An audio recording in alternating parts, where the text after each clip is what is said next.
ধরেন আপনার মুড অনেক ভালো and you really want to ruin it, তাহলে সাথে সাথে visit DS Kitchen which is located in Dhanmondi.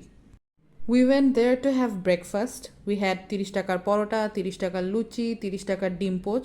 These had their normal basic taste. Now let me tell you about their chicken soup which was 180 taka. খুবই খারাপ ছিল, একদম ভাল লাগে নাই। দেন উই হ্যাড দেয়ার আলুর দম।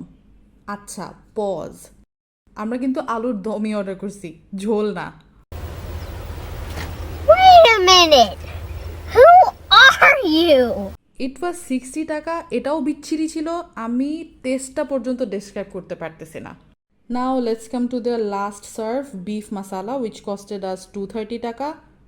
মানে কি ওনারা কি লবণের বদলে চিনি দিল কিনা ওইসব আমি নিজেকে নিজে সান্ত্বনা দিচ্ছিলাম, সালমানকেও বলতেছিলাম না থাক মনে হয় ভালোই আছে। ভাই আমার কথা বিশ্বাস করেন, আমার মতে কোনো মানুষ অনেক চেষ্টা করলেও এত জঘন্য খাবার বানাতে পারবে না। कौन है ये लोग? कहां से आते हैं ये? না পারতে উঠে আসার সময় আমরা ওদের ফুড নিয়ে কমপ্লেনও করছি। क्या बात है सर, क्या बात है सर, क्या बात, ये बात है। अरे सर क्या बात है। সো যদি লাইফের থেকে ট্রমা পেয়ে এনাফ না মনে হয় তাইলে ডু ভিজিট ডিএস কিচেন, বা কাউকে পানিশমেন্ট দেওয়ার জন্য এখানে ট্রিট দিতে পারেন। আর যাব না বেগুন তুলিতে।